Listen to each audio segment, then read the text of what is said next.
ഇവാഞ്ചലിയും അനുദിന സുവിശേഷ വിചിന്തനം.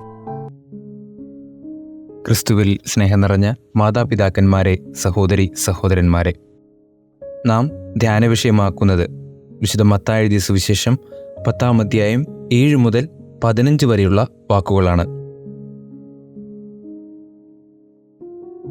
യേശു തൻ്റെ ശിഷ്യന്മാരെ സുവിശേഷ വേലക്കായി അയക്കുകയും അവർക്ക് വരങ്ങളും ദാനങ്ങളും നൽകുകയും അതോടൊപ്പം തന്നെ കുറച്ച് നിർദ്ദേശങ്ങൾ നൽകി അവരെ യാത്രയയക്കുന്നതാണ് ഇന്നത്തെ സുവിശേഷത്തിൻ്റെ ഇതിവൃത്തം.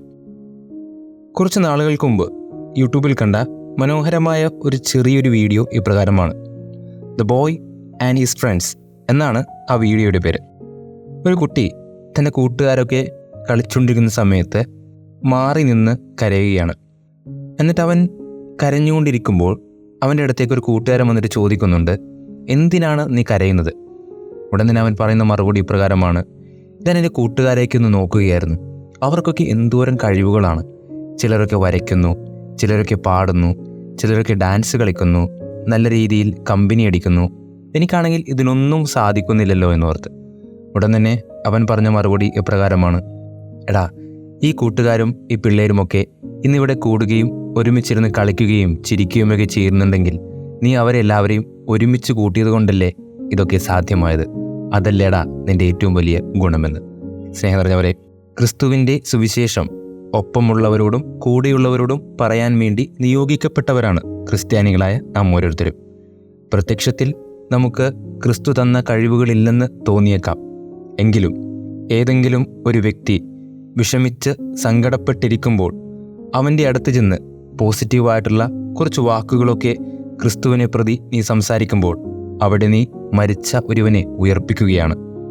ഏതെങ്കിലും ചില രോഗികളൊക്കെ വിഷമതകൾ മൂലം, സങ്കടങ്ങൾ മൂലം ആരുമില്ലാതെ ഒറ്റപ്പെട്ട് ആശുപത്രി മുറികളിലൊക്കെ കിടക്കുമ്പോൾ നിങ്ങൾ ചെന്ന് പരിചരിക്കുകയും അവരോട് കുശലാന്വേഷണങ്ങളൊക്കെ നടത്തുകയും ചെയ്യുമ്പോഴെല്ലാം യഥാർത്ഥത്തിൽ നിങ്ങളവരെ സുഖപ്പെടുത്തുന്നവരായി മാറുന്നു. ഇനി ചില വ്യക്തികളൊക്കെ മദ്യത്തിനും മയക്കുമരുന്നിനുമൊക്കെ അടിമപ്പെട്ട് തെറ്റായ ബന്ധങ്ങളിലും വഴികളിലുമൂടെയൊക്കെ നടന്ന് ഇനിയൊരു തിരിച്ചുവരവില്ല എന്ന് വിചാരിക്കുന്ന സമയത്ത് അവരുടെ അടുത്ത് ക്രിസ്തുവിൻ്റെ നാമത്തെ പ്രതി സംസാരിക്കുകയും അവരെ തിരിച്ച് ദൈവത്തിങ്കിലേക്കും ദൈവവിശ്വാസത്തിലേക്കും അവരെ തിരികെ കൊണ്ടുവരുമ്പോൾ യഥാർത്ഥത്തിൽ പിശാചുക്കളെ ബഹിഷ്കരിക്കുന്നവരായി നിങ്ങൾ മാറുകയാണ്. സ്നേഹം നിറഞ്ഞവരെ, ക്രിസ്തു ശിഷ്യർക്ക് മാത്രമല്ല നമുക്കും ആ കഴിവുകളൊക്കെ തന്നിട്ടുണ്ട്. പക്ഷേ നാം അവയൊക്കെ കണ്ടെത്തണമെന്ന് മാത്രം.